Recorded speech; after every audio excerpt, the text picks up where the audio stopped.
우울증의 증상 테스트에 대해서 강의 시작하겠습니다. 우울증은 지속적인 슬픔, 흥미상실, 절망감을 특징으로 하는 기분 장애입니다. 연령, 성별 또는 인종에 상관없이 영향을 미칠 수 있으며 치료하지 않고 방치하면 심각한 정서적, 신체적 문제를 일으킬 수 있습니다. 우울증은 유전적, 환경적, 심적 요인이 복합적으로 작용하여 발생할 수 있습니다. 우울증의 증상에 대해서 말씀드리겠습니다. 우울증은 사람마다 다양한 방식으로 나타나며 그 증상 또한 다를 수 있습니다. 하지만 공통적으로 나타난 몇 가지 일반적인 증상이 있습니다. 이 증상들은 크게 정서적, 신체적, 인지적, 행동적 네 가지 범주로 나눌 수 있습니다. 첫 번째, 정서적 증상. 우울증을 앓는 사람들은 지속적인 슬픔, 절망감, 무력감, 무가치함을 느낄 수 있습니다. 또한 짜증이 잦아지거나 기분 변화가 심해질 수 있으며 예전에는 즐겁게 느꼈던 활동에도 더 이상 흥미를 느끼지 못하게 됩니다. 둘째, 신체적인 증상. 우울증은 신체적인 변화도 동반할 수 있습니다. 식욕 변화로 인해 체중이 변하거나 수면 패턴에 문제가 생겨 불면증 또는 과도한 수면을 경험할 수 있습니다. 또한 피로감과 에너지 부족한 느낌, 신체 곳곳의 통증도 흔히 나타나는 증상입니다. 세 번째, 인지적 증상. 집중력 저하, 기억력 문제, 결정 내리기 어려움 등도 우울증의 대표적인 인지적 증상입니다.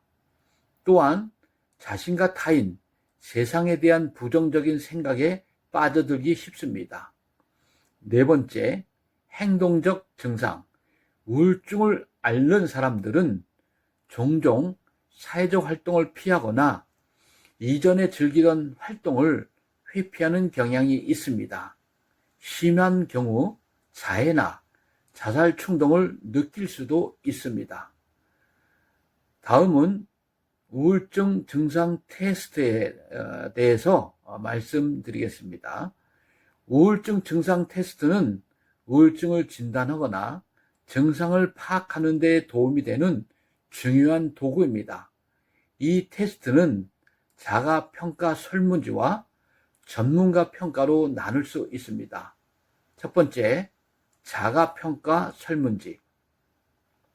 자가평가 설문지는 주로 온라인에서 쉽게 접할 수 있으며 스스로 우울증의 징후를 확인할 수 있는 간단한 방법입니다.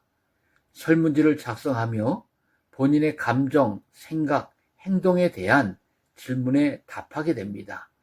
이 결과는 전문가에게 진단이 필요한지, 현재 상태가 어느 정도인지를 판단하는 데 도움이 됩니다. 두 번째, 전문가 평가. 전문가 평가는 정신과 의사나 심리학자 같은 정신건강 전문가에 의해 이루어집니다. 이 과정에서는 임상 인터뷰, 건강검진, 필요할 경우 실험실 검사 등을 통해 우울증 진단을 내리며 증상이 비슷한 다른 질병을 배제하기도 합니다. 평가 결과에 따라 적절한 치료 방법을 제안받을 수 있습니다. 다음은 우울증 증상 테스트 방법에 대해서 말씀드리겠습니다.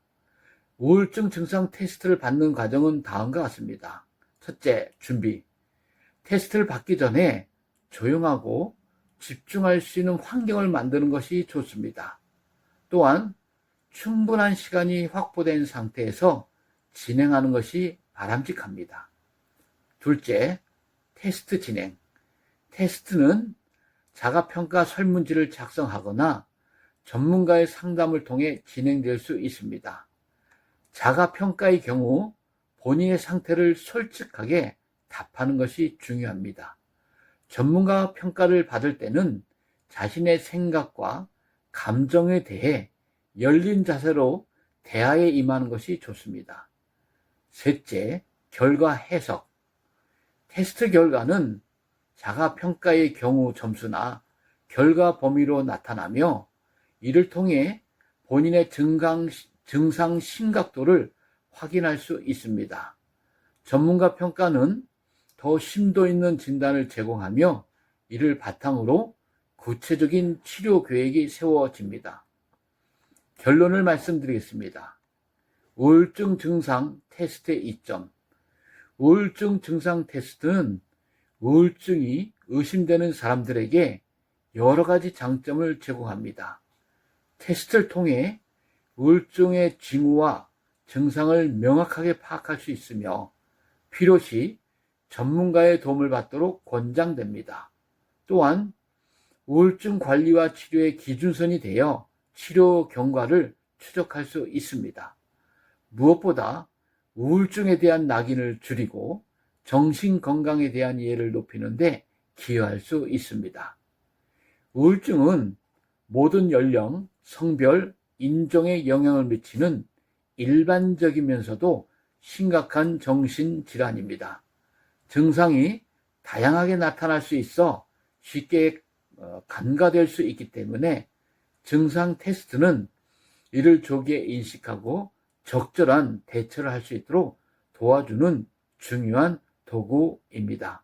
이상 강의를 마치도록 하겠습니다. 감사합니다. 다음에 다시 만나겠습니다.